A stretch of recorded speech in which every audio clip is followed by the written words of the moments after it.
जाजरकोट जिल्लाको कुसे गाउँपालिका वडा नम्बर 8 जिन्ताला नजिकै कुसे गाउँपालिका वडा नम्बर 9 मा जाने सडकमा बाढी पहिरो गएको छ। लगातार 3 दिनको वर्षातको कारणले गर्दाखेरि सोही ठाउँमा बाढी पहिरो गएको हो।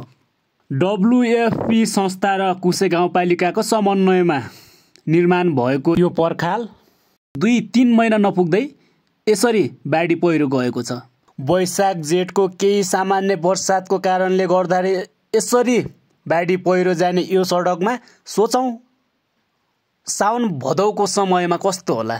तत्काल यो सडकलाई निर्माण गरिएन भने त्यहाँको जग्गा जमिन बोट बिरुवालाई क्षति त पुग्छ नै पुग्छ, तर त्यहाँका बासिन्दा केही 2-3 वटा घरलाई पनि क्षति असर पुर्याउँछ भनेर त्यहाँका स्थानीय अनिश कुमार सिंह र वडा अध्यक्ष दिल्ली सिंहको भनाइरहेको छ।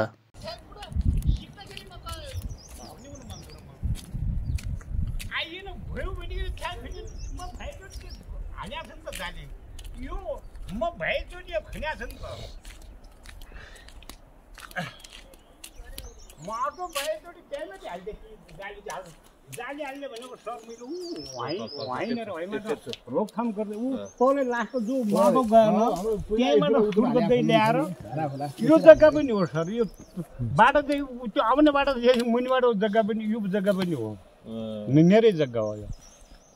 यहीँबाट हो यो लालपुर त देखाउँदा थाहा हुन्छ। यहीँबाट आयो यसै आएर यसमा वाल हालेर पहिलाको भिडियो पनि छ। यहाँ अलिक कच्चा जमिन थियो, त्यही भएर चाहिँ यो जाली चाहिँ अहिले चाहिँ पानी नपर्दै थोरै पानी परेको थियो, यसरी भत्किएको छ। हेर्नुहोस् यो दृश्य।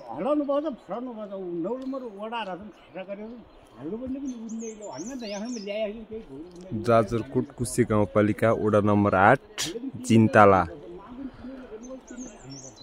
स्थान हो यो।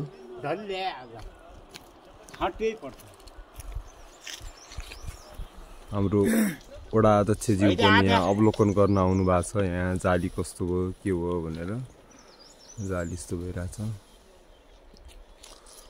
यहाँ सुरक्षाकर्मीहरूको टोली यहाँ आइरहेछ सबै।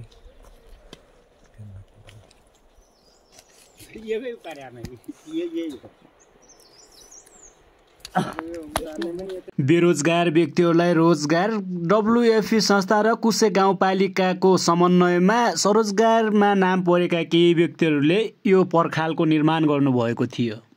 काम सुरु भएदेखि निर्माण नहुँदासम्म WFP संस्थाका इन्जिनियरले त्यो साइटलाई हेरिराख्नु भएको थियो, तर 3 दिनको केही वर्षातको कारणले गर्दाखेरि पर्खाल यस्तो अवस्थामा पुगेको छ।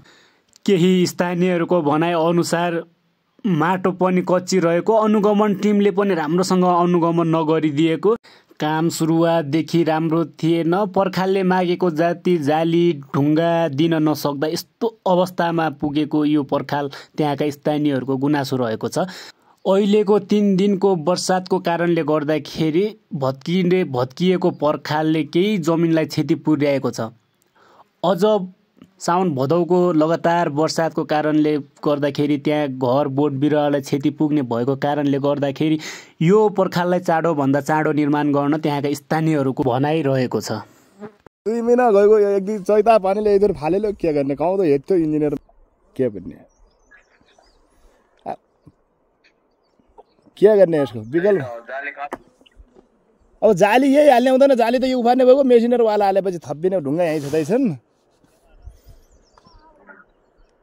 अब बाटो बनाउने भएपछि समस्या आयो। पहिले राम्रो तरिकाले गरे भए एउटा केही हुँदैन थियो। अब ढुङ्गा हाम्रो उहाँको जो यो जग्गा पुरै मिच्यो भन्नुहुन्छ जयबहादुर सिंह,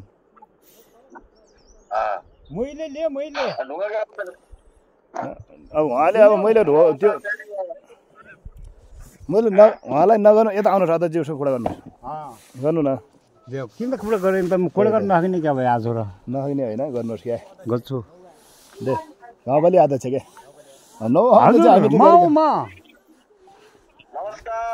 नमस्ते हजुर, नमस्ते। ठुलो हुनु होला, अझ ठुलै माध्यम हजुर। केही भने एकछिन आइने यहाँसम्म आइदिए क्या होला र, केही दुःख होला र, आई हेरफेर गर्ने। 4-5 दिनपछि आउनु पर्यो। अनि त्यही भए त अनि म त अघिदेखि अब थाहा पाउनुहोस् अब कुरा अब धेरै गर्दिनँ। मै त जाने पनि छैन। हेरफेर गरेपछि भन्ने किन लिनुभयो भने के घरले खा ल्याउनु तिउन बगाए त्यहीँ त छ नानी। मैले के गरिछु त्यो अहिलेसम्म के गरिआएको छु यही मेरोसम्म यहीँदै पछि म के गर्नु पर्यो केही गर्दिनँ।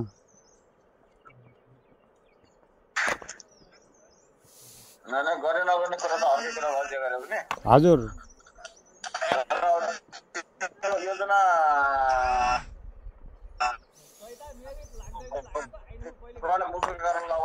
हजुर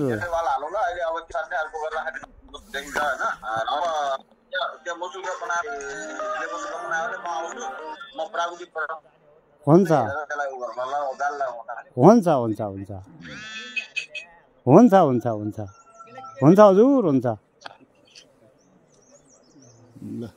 ल हुन्छ अझ त्यही गरौँला त। अरूलाई अहिले रोकिहाल्छौँ हामी। मुजुल्का गर्ने गरे त्यही त भने अघि मैले भनिहाल्थेँ नि।